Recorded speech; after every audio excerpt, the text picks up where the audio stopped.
सब्बपापस्स अकरणम् कुशलस्स उपसम्पदा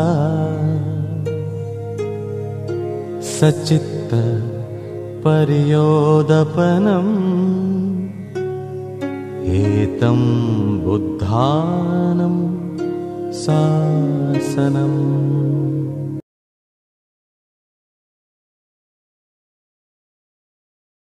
अरहं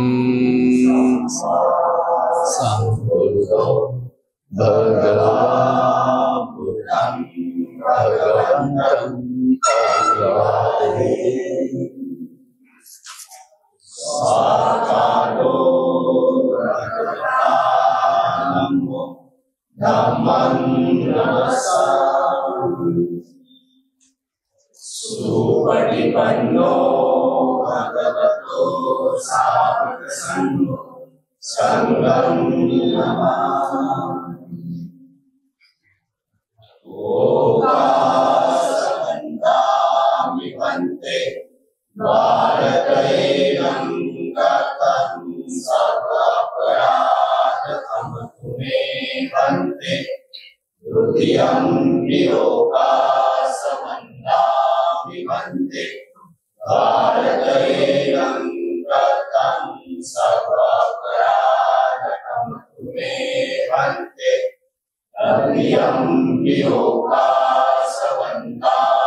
भन्ते द्वारकैनं गतं सर्वापराधमस्तु मे भन्ते ओकासवं भन्ते ईशरणेन सह पंचशीलं धम्मं याचामि अनुग्रहं दत्त्वा शीलं एकमेव भन्ते तृतीयं वियोगासवं भन्ते ईशरणेन सह पंचशीलं धम्मं याचामि अनुग्रहं दत्त्वा शीलं एकमेव भन्ते तृतीयं वियोगासवं भन्ते ईशरणेन सह पंचशीलं धम्मं याचामि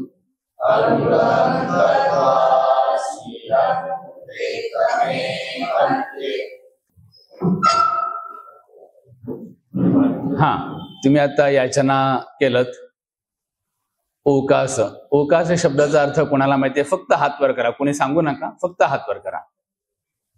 अपमान समजायचं नाही. प्रश्न विचारल्यामुळं बंदितीने प्रश्न विचारलं, आम्ही उत्तर देऊ शकलो नाही, हा आमचा अपमान असं नाही समजायचं कोणी.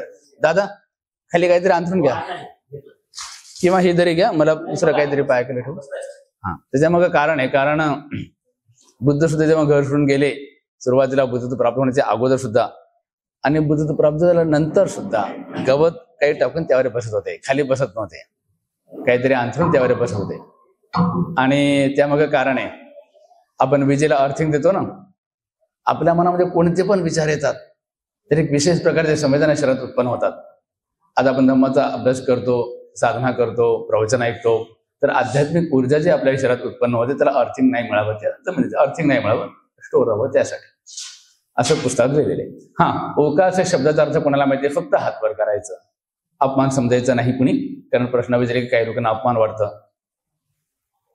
एक हात वर झाला, आणखी कोणी परफेक्ट नाही, मी सुद्धा परफेक्ट नाही, आणि माझ्यामध्ये भारतामध्ये कोणी परफेक्ट नसेल. परफेक्ट कोणाला म्हणतात? जो अरहंत झाला त्याला परफेक्ट.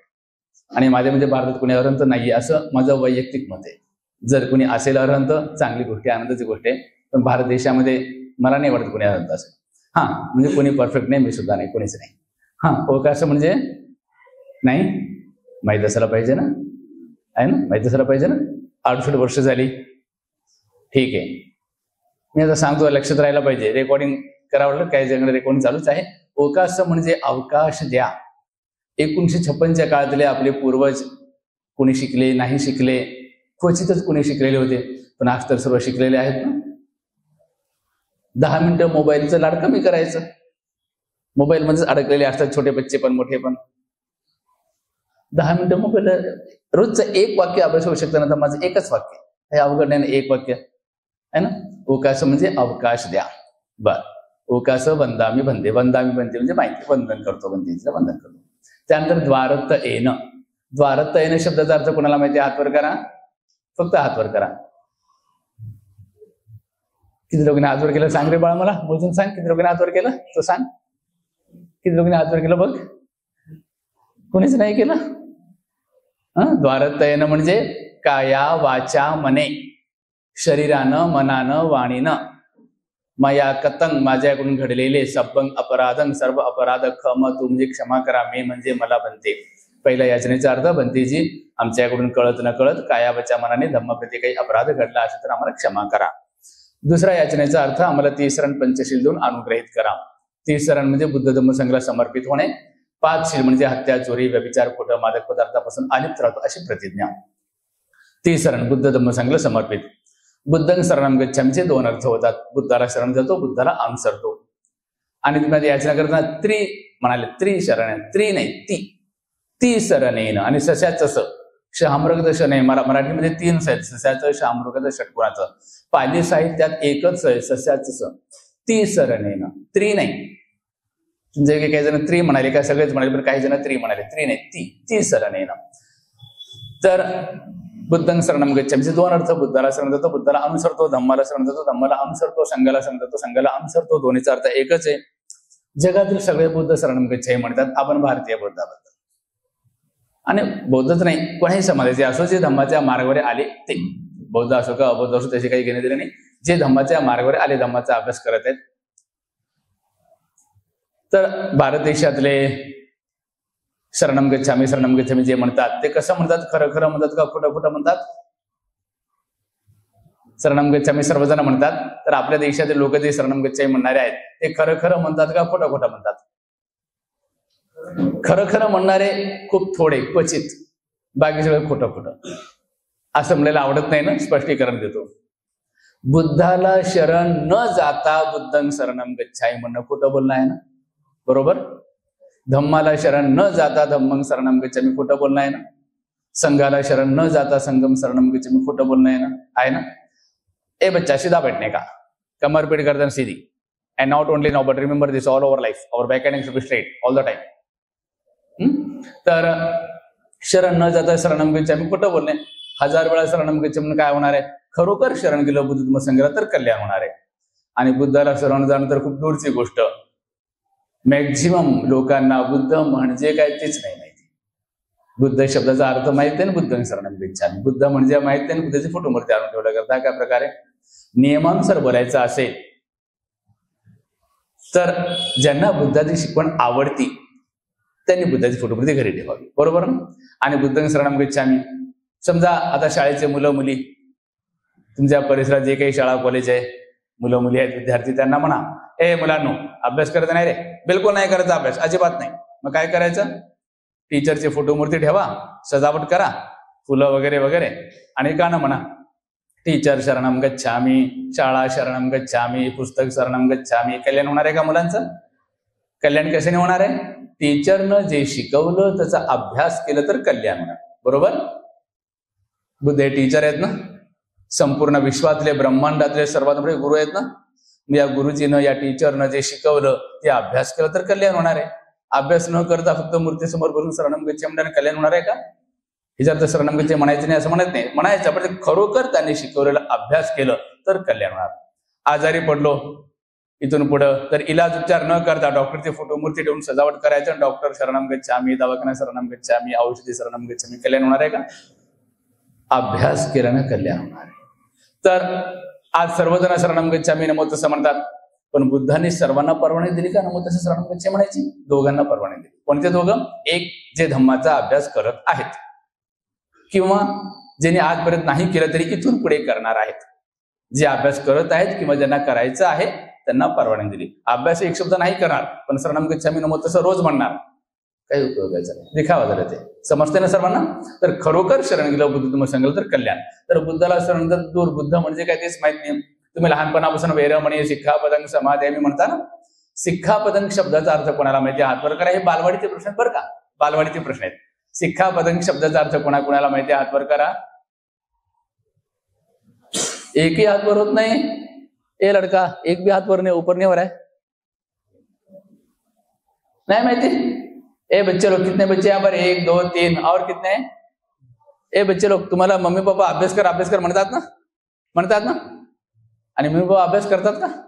आता विचारलं ओकास म्हणजे माहित नाही, द्वारतेन म्हणजे माहित नाही, वेरमणी म्हणजे माहित नाही, शिखापदंग म्हणजे माहित नाही, आणि मुलांना रागवतात अभ्यास कर, स्वतः नाही करत. सगळे बच्चे आता इंदूर पुढे मम्मी पप्पांना अभ्यास कर म्हणलं ना, तर मम्मी पप्पाला म्हणायचं आम्ही तर रोजच अभ्यास करतो, तुम्ही अभ्यास करा म्हणायचं आणि बुद्धाचं पुस्तक द्यायचं त्याच्या हातात. ठीक आहे ना? सगळे बच्चे असंच करायचं.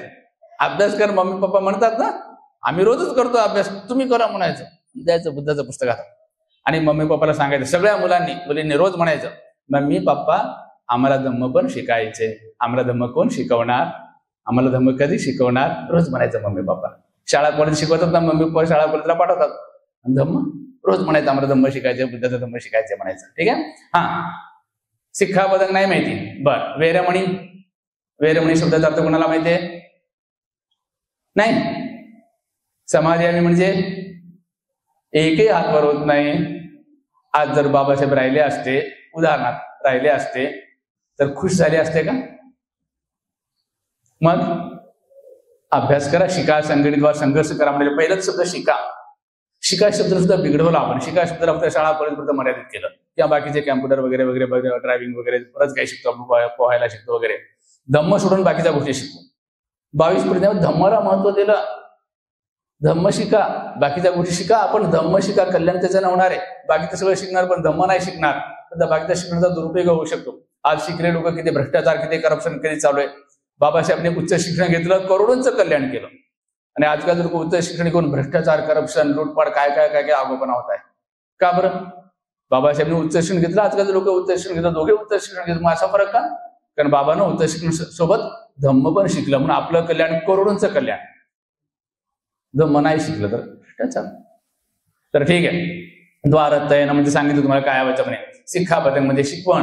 समाधी आम्ही म्हणजे ग्रहण करतो. वेरमणी म्हणजे अलिप्त राहणे. हे आलं पाहिजे. महिलांनी शिकलं पाहिजे. सावित्री ज्योतिबा म्हणाले का महिला शिकलं तर आपल्या मुलांना शिकवतील. सगळ्या महिला शिकले, देशाचे सगळे मुलं शिकतील आणि देशाचं कल्याण होईल. नाही शिकणार कसं? रोजचा कमीत कमी 1 पान ओरिजिनल ग्रंथाचा. भेसळ खूप चालू आहे आपल्या देशामध्ये. बुद्ध आणि त्यांच्या धर्मग्रंथात सुद्धा खूप भेसळ केली अनेक. हे तर ओरिजिनल आहे, पण अनेक ग्रंथात भेसळ झाली. ठीक आहे. तर आता मी एक वेरमणी शिखापदंग अर्थ सांगितलं. बुद्ध म्हणजे काय सांगतो मी. प्रश्न विचारत वेळ जाईल. बुद्धं शरणं गच्छामि म्हणण्यासाठी बुद्ध म्हणजे काय माहिती असणं आवश्यक आहे. धम्मं शरणं गच्छामि म्हणण्यासाठी धम्म म्हणजे काय माहिती असणं आवश्यक आहे.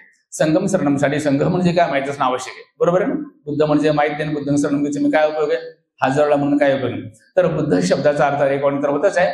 बुद्ध शब्दाचा अर्थ बुद्ध म्हणजे दुःख मुक्तीच्या मार्गाचा, म्हणजे जन्म मृत्यूच्या चक्रातून मुक्तीच्या मार्गाचा शोध लावणारा, आणि शोध लावून ज्यांनी स्वतः मुक्त अवस्था प्राप्त केली अशा महावैज्ञानिकाला बुद्ध म्हणतात. आणि मुक्तीच्या मार्गाचा शोध लावून स्वतः पण मुक्त झाले आणि इतरांना ही विद्या शिकवून त्यांच्या मुक्तीमध्ये सहाय्यक झाले, त्यांना सम्यक संबुद्ध म्हणतात. आलं लक्षात? आणि धम्म म्हणजे, धम्म शब्दाचे अनेक अर्थ आहेत, पण धम्म म्हणजे प्रमुख अर्थ बुद्धाची शिकवण. धम्म म्हणजे अष्टांगिक मार्ग, दुःख मुक्तीचा मार्ग, जन्म मरणाच्या चक्रातून मुक्तीचा मार्ग. आणि संघ म्हणजे मुक्तीच्या मार्गावर चालणारा संतांचा समूह. दुःख मुक्तीच्या मार्गावर, जन्म मरणाच्या चक्रातून मुक्तीच्या मार्गावर चालणारा संतांचा समूह, त्यांना संघ म्हणतात. आलं लक्षात? आता मी एक एक वाक्य सांगतो, त्या प्रकारे तुम्ही म्हणायचं. पूर्ण श्रद्धा आणि समर्पणानं समोर बुद्धाची मूर्ती नसून खरोखर जिवंत सम्यक संबुद्ध राहिले असते. उदाहरणार्थ तुमच्या समोर खरोखर जिवंत सम्यक संबुद्ध राहिले असते, म्हणजे तुम्ही 2500 वर्षापूर्वी जन्मले असते किंवा बुद्ध आज झाले असते, जे काही असते, तुमच्यासमोर खरोखर जिवंत बुद्ध राहिले असते, तर जेवढ्या श्रद्धेनं समर्पणानं म्हणाले असते तेवढ्याच श्रद्धेनं समर्पणानं म्हणायचं. माझ्या सोबत नाही, माझ्या मागं मागं म्हणायचं. शक्य असेल तर वज्रासनात बसा, ज्यांना शक्य आहे त्यांनी. ज्यांना शक्य नाही ते आपल्या सुखासनात सुखपूर्वक बसा. मांडी घालून तुम्हाला जसं सुखपूर्वक तसं. ज्यांना शक्य आहे त्याने वज्रासन म्हणजे दोन्ही पाय मागे घेऊन गुडघ्यावर बसणे. ज्यांना शक्य आहे त्याने बसा. मी जसं सांगतो तसं म्हणायचं माझ्या मागं मागं. नमो तस्स भगवतो अरहतो सम्मा संबुद्धस्स. 3 वेळा. नमो तस्स भगवतो अरहतो सम्मा संबुद्धस्स. नमो तस्स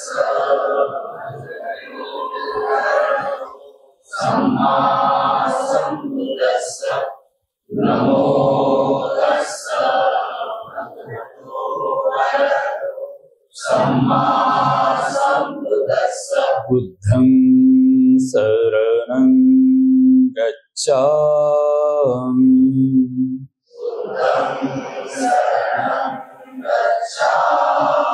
धम्मं शरणं गच्छामि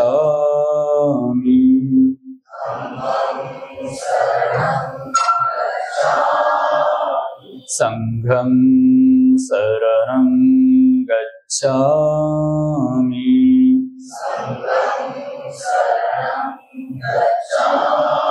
द्वितीयंपि बुद्धं शरणं गच्छामि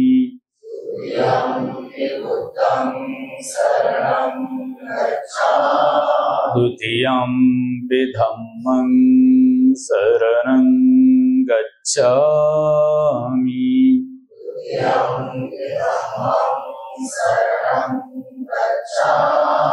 द्वितीयंपि संघं शरणं गच्छामि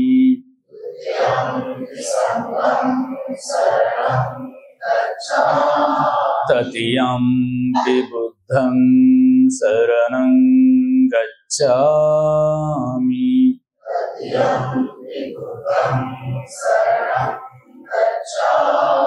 तृतीयंपि धम्मं शरणं गच्छामि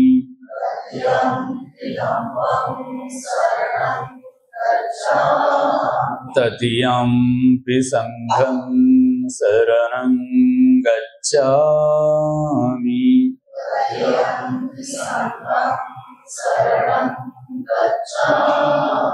तिसरणगमन निष्ठितं पानातिपाता वैरमणी सिक्खापदं समादयामि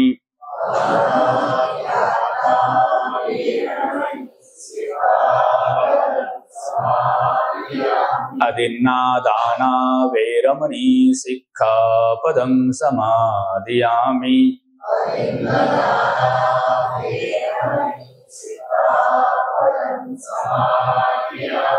चुकलं, अदिन्नदाना नाही. कुठल्याही पुस्तकात दिलेलं नाही अदिन्नदाना, आणि मी पण नाही सांगितलं. अदिन्ना ना नला काना ना अदिन्ना दाना अदिन्ना दाना वैरमणी सिक्खापदं समादयामि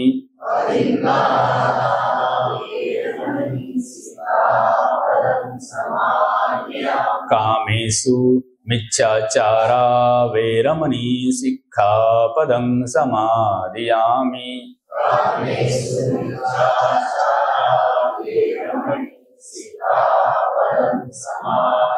मुसावादा वैरमणी सिक्खापदं समादयामि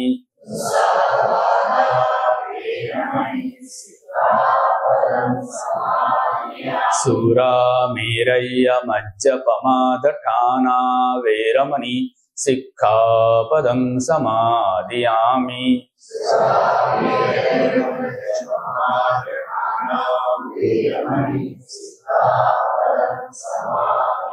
आता मराठीमध्ये पाचली घेऊया. मी सांगतो तसं म्हणा.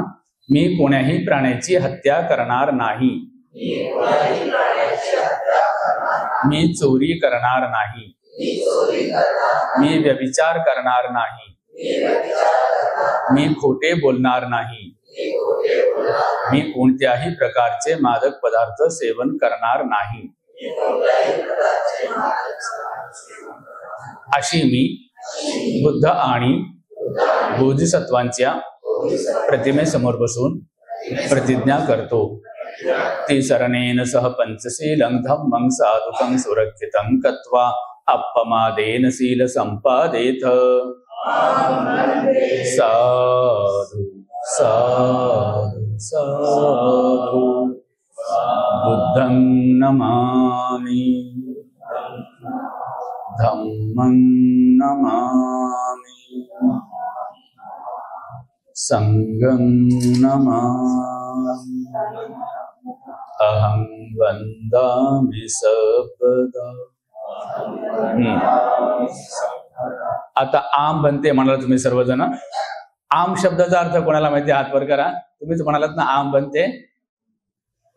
आम शब्दाचा अर्थ हात वर करा. कोणाला माहिती हात वर करा.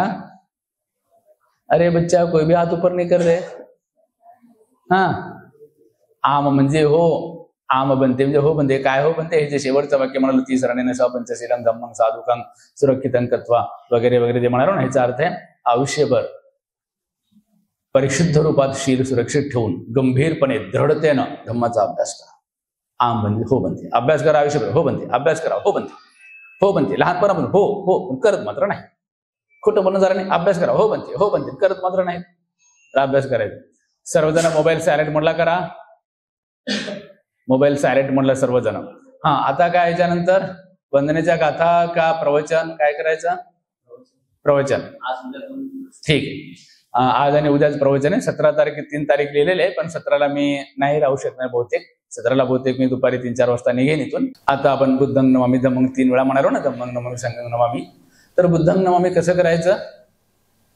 नुसतं 3 वेळा वाकलं त्याला नमामि होत नाही. कमरेचा व्यायाम झाला ते ठीक आहे. मग बुद्धाच्या गुणांना स्मरण करत ते गुण धारण करण्याचा संकल्प करत आपण वंदन करतो, ते बुद्धं नमामि. धम्माच्या गुणांना श्रद्धेनं स्मरण करत ते गुण धारण करण्याचा संकल्प करत आपण वंदन करतो, त्याला धम्मं नमामि. संघाच्या गुणांना श्रद्धेनं स्मरण करत ते गुण धारण करण्याचा संकल्प करत वंदन करतो, त्याला संघं नमामि. नुसतं असं केलं तर ठीक आहे, थोडं विनम्रता आहे, वंदन करतो म्हणजे, पण हे गुणांना वंदन करत असं असतं. आणि बुद्धाची पूजा कशी करावी कोणाला माहितीये का? हात वर करा. प्रश्न विचारण्यात वेळ जाईल. बुद्धाची पूजा कशी करावी? आनंदाने विचारलं. बुद्धाला इतरांनी पण विचारले की बुद्धांची पूजा कशी करावी, धम्माची पूजा कशी करावी, संघाची पूजा कशी करावी. तर बुद्धाने दिलेलं उत्तर माहितीये कुणाला? माहिती असलं पाहिजे. घरामध्ये खूप सारं साहित्य आणा. अंगुत्तर निकाय, मध्यम निकाय, दिग्ग निकाय, संयुक्त निकाय, कुद्धक निकाय, मिलिंद कृष्ण, धम्मपद. बुद्ध आणि त्यांचा धम्म ओरिजिनल अंग्रेजीवाला सुद्धा. हे ओरिजिनल आहे पण इंग्रजीवाला सुद्धा, कारण खूप भेसळ आहे. मराठी आणि हिंदीमध्ये खूप भेसळ केलं. बुद्ध आणि त्यांचं धम्मग्रंथ ते प्रचंड भेसळ केलेले आहे. तर ओरिजिनल ग्रंथ घरात आणायचा, त्याचा अभ्यास करायचा. ठीक आहे. तर बुद्धाची पूजा कशी करावी? बुद्धाला विचार तर बुद्ध म्हणाले, धम्मानुधम्म पटिपतीय बुद्धं पूजेमी.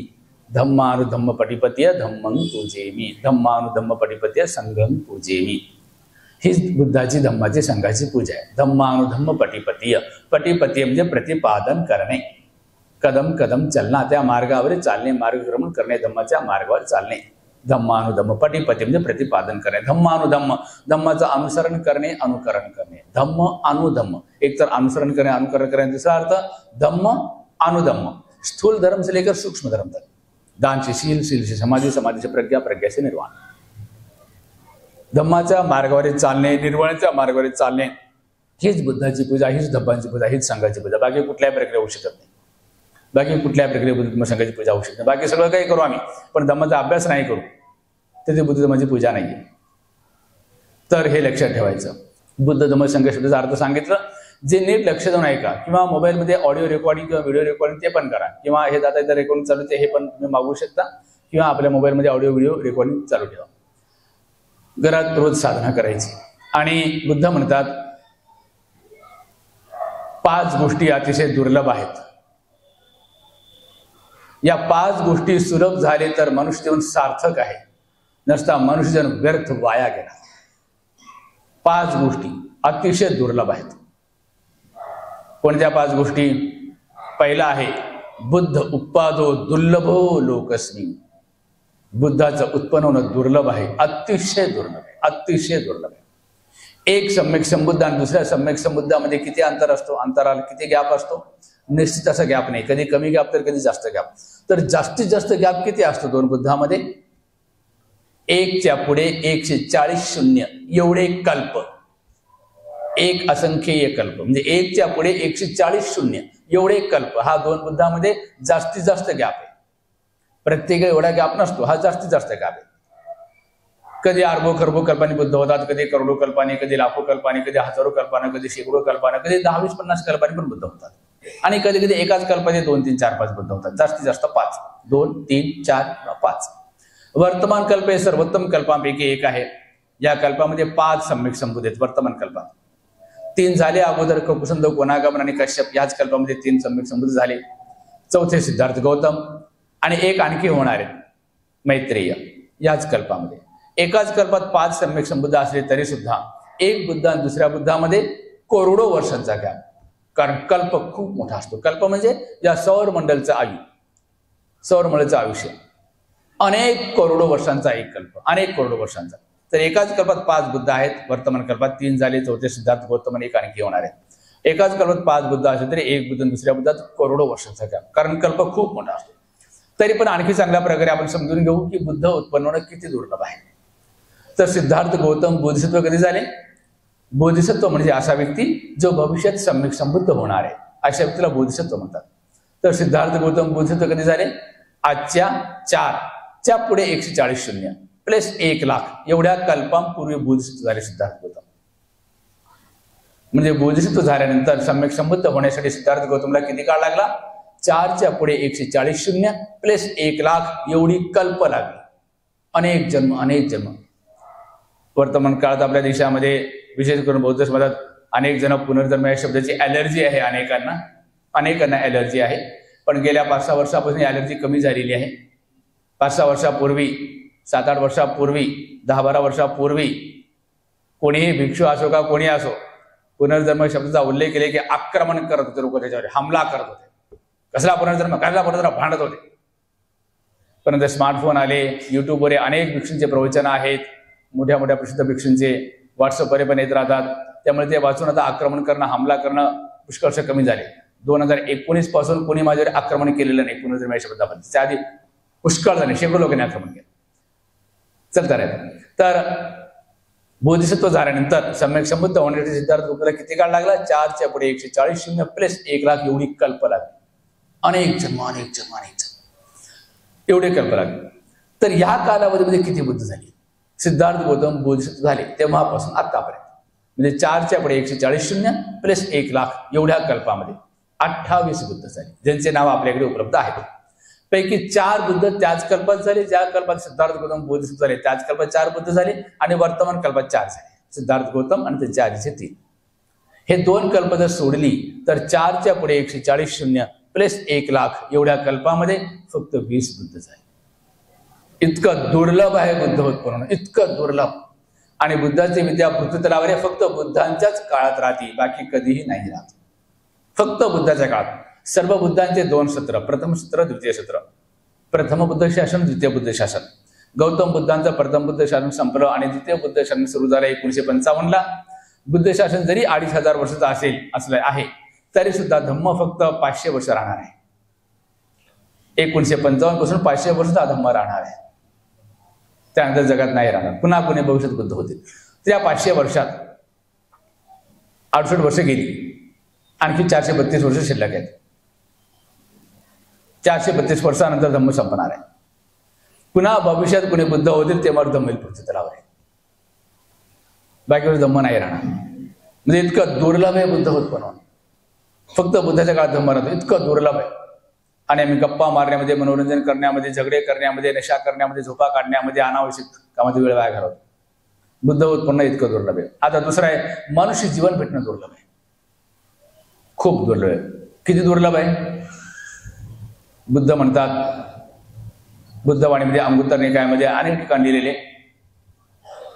अंगुत्तर निकाय बुद्ध म्हणतात की जेवढे मनुष्य या पृथ्वीतलावर आहेत, मी कुठेही परित्राण जातो, लोक बोलवतात तिथे पण रेकॉर्डिंग करा. मी रेकॉर्डिंग करा. रेकॉर्डिंगचे 3 कारण. पहिलं कारण, तुम्ही भविष्यात केव्हाही ऐकू शकता आणि इतरांना ऐकू शकता, एक कारण.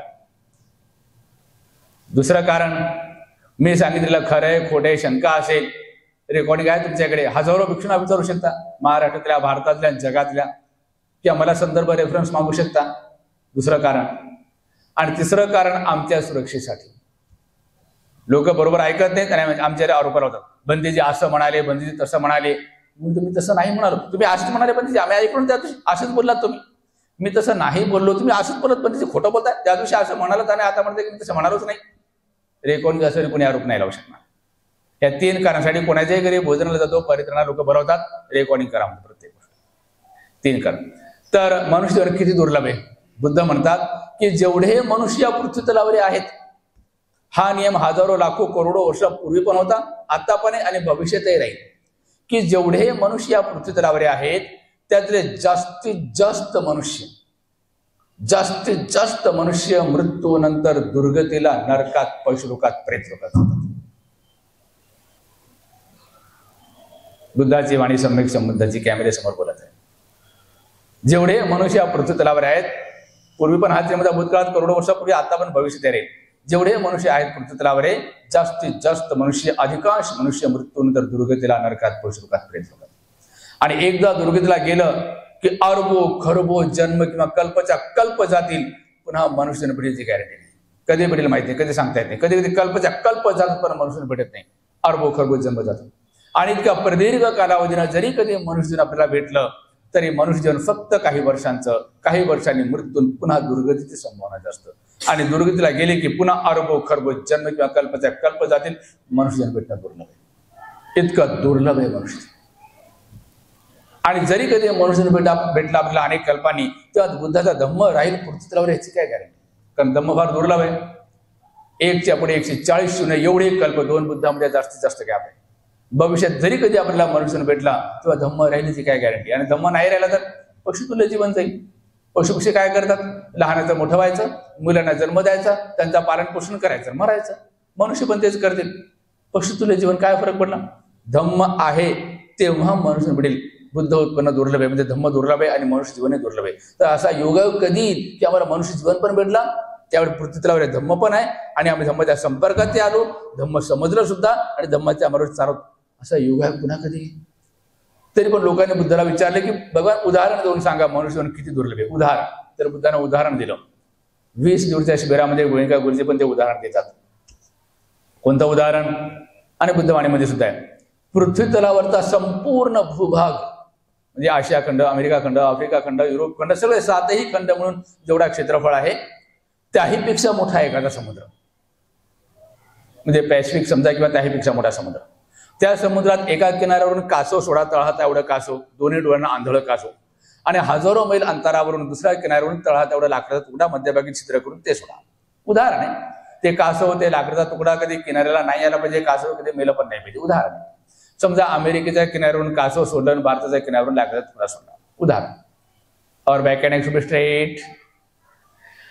सोडलं. कासव कसं नेहमी पाण्याच्या खालीच फिरते, वर येत नाही, खालीच फिरते नेहमी.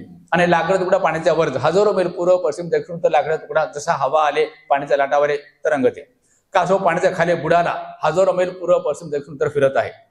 कासव 100 वर्षातून फक्त एकदा, एका क्षणासाठी पाण्याच्या वर येतं, वर बाहेर मुंडकं काढतं, पुन्हा खालीच. पुन्हा 100 वर्षांनी एकदा एक क्षण पाण्याच्या बाहेर वर मुंडकं काढतं, पुन्हा खालीच. तर असा वेळ कधी येईल की कासवाला वर मुंडकं काढल्यानं त्या लाकडाच्या छिद्रात मुंडकं अडकलं? लोक म्हणले तर कधीच शक्य नाही. समजा तुमच्या नागपूरचा हा मुंबईचा परिसर, मुंबई शहर एवढं पाण्याचं सरोवर असेल एखादं. उदाहरण. या ठिकाणी उत्तर मुंबईला एक कासव सोडा, या सरोवरामध्ये एवढं तळं असेल मुंबई शहर एवढं. उत्तर नागपूरला, उत्तर मुंबईला कासव सोडा, दक्षिण मुंबईला लाकडाचा तुकडा सोडा, एवढा पाण्याचा सरोवर. कासव खाली, लाकडाचा तुकडा वर फिरत आहे. कासव 100 वर्षांनी एकदा एक क्षण वर मुंडकं काढेल, पुन्हा खाली, पुन्हा 100 वर्षांनी एक क्षण वर मुंडकं काढेल, पुन्हा खाली फिरते. तर असं वेळ कधी येईल की कासवाला वर मुंडकं काढता लाकडं छिद्रात अडकलं? मुंबई शहर एवढं पाण्याचं सरोवर. तुम्ही म्हणाले की लाखो वर्ष लागतील. ते तर पृथ्वी तलावरचा संपूर्ण भूभाग. लोक म्हणाले कधी शक्य नाही. तर बुद्ध म्हणाले ते तरी शक्य आहे, कधी ना कधी, कधी ना कधी, प्रदीर्घ कालावधीने ते तरी शक्य आहे की कासव वर मुंडकं काढता लाकडं छिद्रात अडकेल. पण पुन्हा मनुष्य जीवन भेटणं त्याही पेक्षा जास्त दुर्लभ आहे. इतकं दुर्लभ मनुष्य जीवन. गप्पा मारायला, अनावश्यक फालतू गप्पाला वेळ कुठे, मनोरंजन करायला वेळ कुठे, मोबाईलवर गेम खेळायला वेळ कुठे, झगडे करायला, नशा करायला वेळ कुठे? एक एक क्षण महत्वाचा मृत्यू केव्हा येऊ शकतो. आता मी इथं बसलो, आता मी इथून उठण्याची गॅरंटी नाही, पुढच्या क्षण मृत्यूचा असेल.